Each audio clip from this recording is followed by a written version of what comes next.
Hi all, so this week I'm here to talk about the game code structure. I'm going to have three parts to this.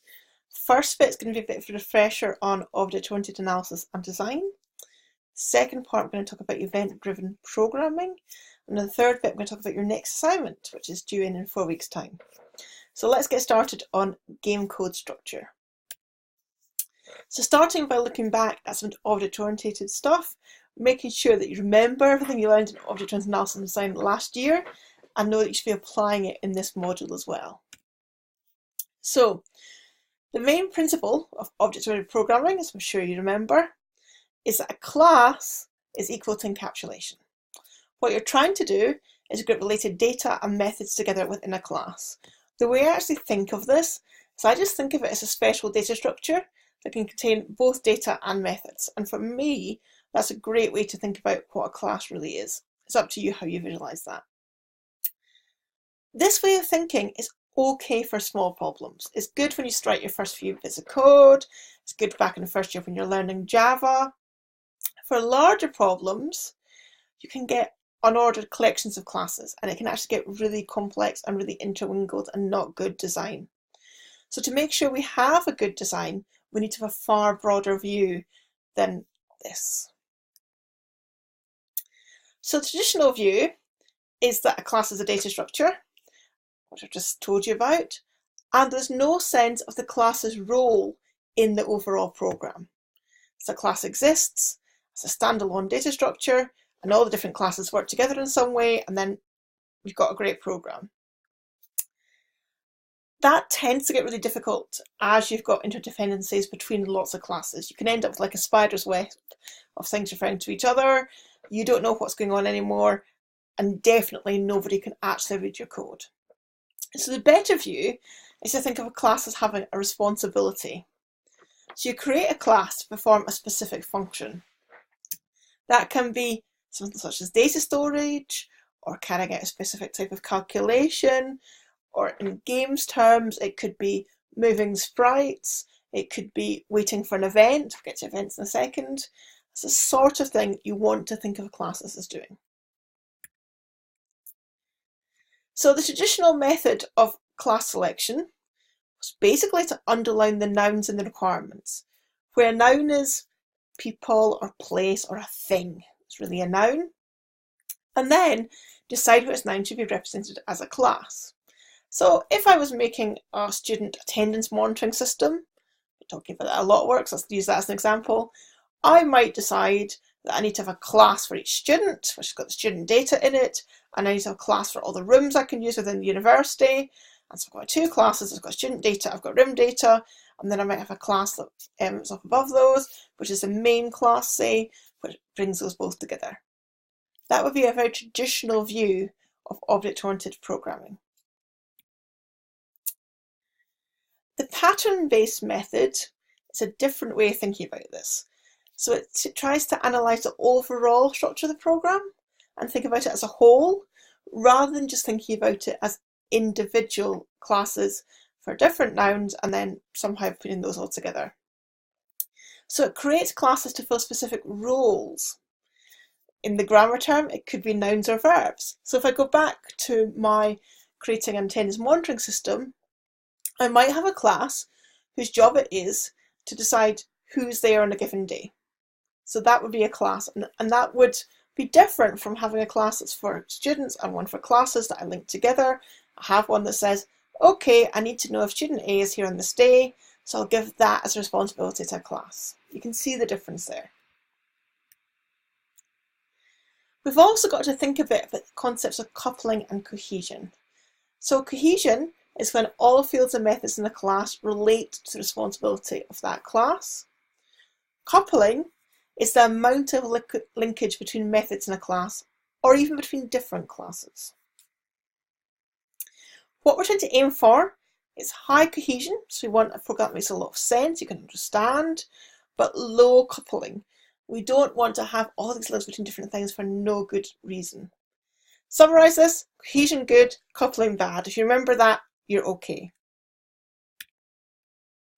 So what do I mean by this? Okay, let's use an example. Imagine that I'm creating a database to a well, not a database, I suppose, a program that's going to be used by a car manufacturer. I could create a car class, and the responsibility of that class is to represent one car. It's okay for that to contain colour, mileage, manufacturer, fuel type, gearbox type would also be okay, engine size. Anything that relates directly to one car can go within that class. I have bad cohesion if I put things such as the stock price of the car company, the traffic conditions of the Tay Bridge, anything that relates to lots of cars and not just to that relevant to a single car. And that would be an example of bad cohesion, because I've got my car class and I put things in it that I'm going to have in several different places. It's going to be the same across lots of cars.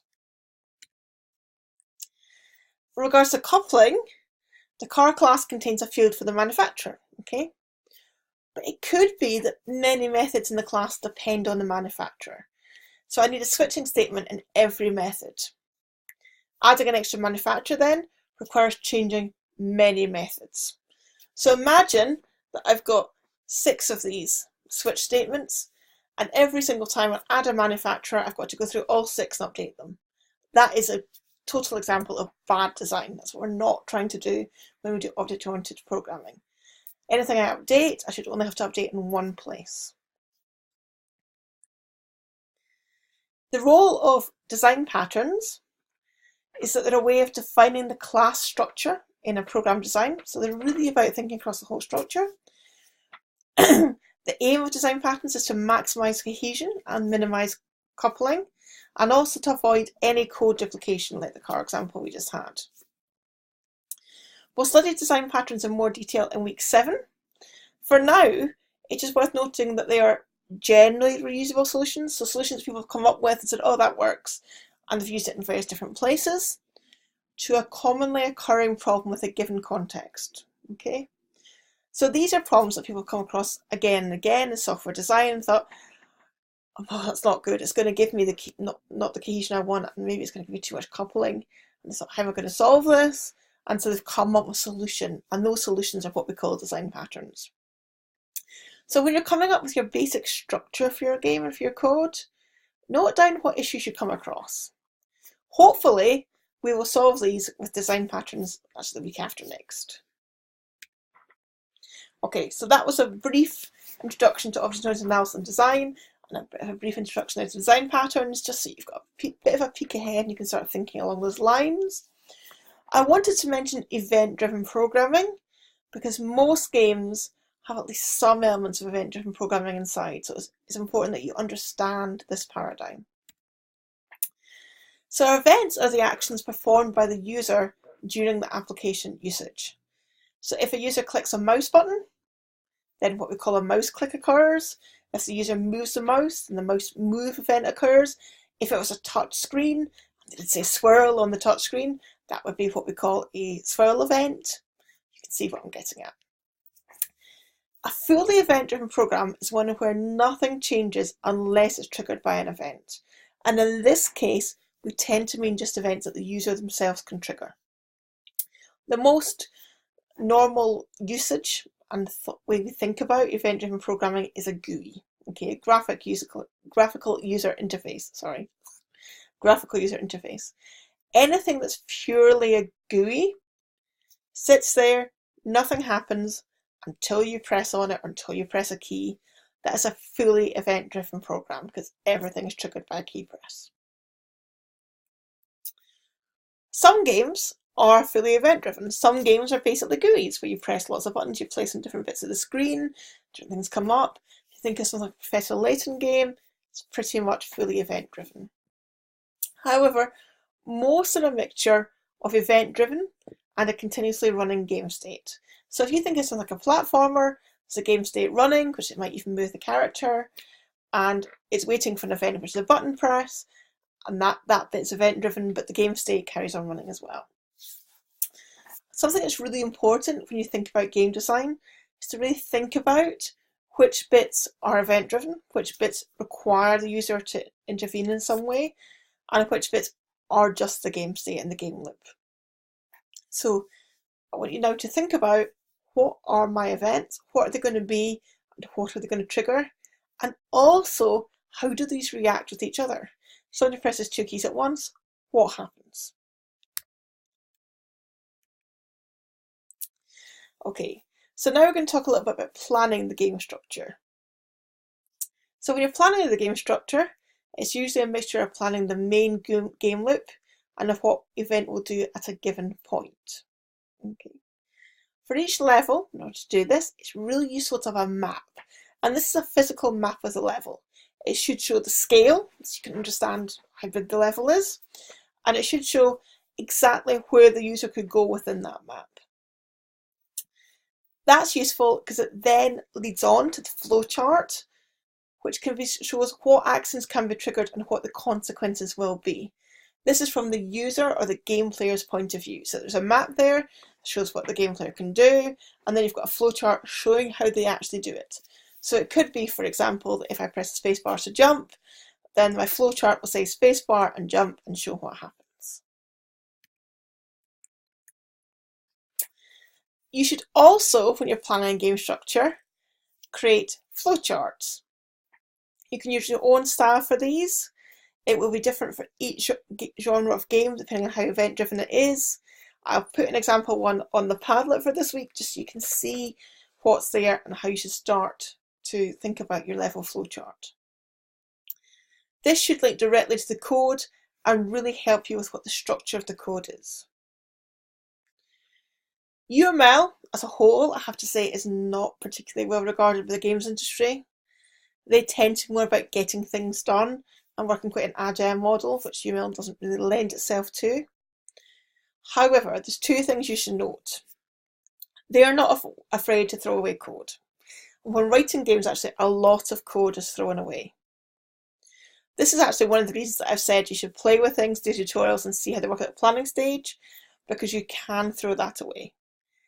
When it comes to your actual game, I don't think you're going to have time to throw a lot of code away, which is why we have to plan a little bit more than they do in the actual games industry. So for your first game, I think it's really important to think through the code structure, especially when you really do have a time constraint.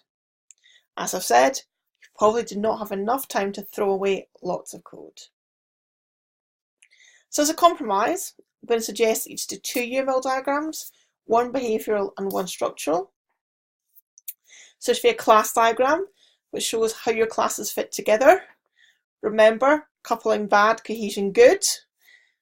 If you're using a system like Unity or Unreal Engine, it should show how the scripts will interact with each other and also with the engine. You should also have an activity diagram showing the behaviour of the code. In particular, I'm really interested here in events. What happens when a button's pressed? What other events are happening? How do your events all work together? One question I got a lot last year was, is the activity diagram not the level flowchart? The answer is no, it's really not. So the level flowchart shows the game from the player's point of view. It shows the fact, for example, that they press a button to jump.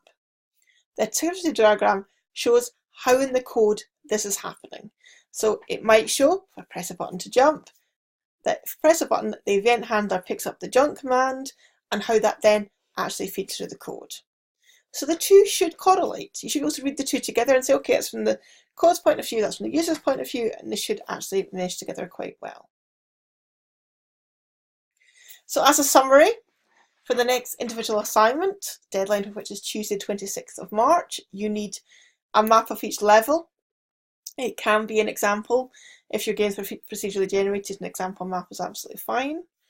A flowchart for each level in your game. Again, it can be an example if it's procedurally generated, so you want to have an idea as to how somebody will actually play the game. An activity diagram, which clearly shows all of the event handlers and how they work together. And a class diagram showing how all the code fits together and how the design patterns are also within that class diagram. Hope that all makes sense. We'll obviously talk about this at our Monday meetings. I look forward to working with you.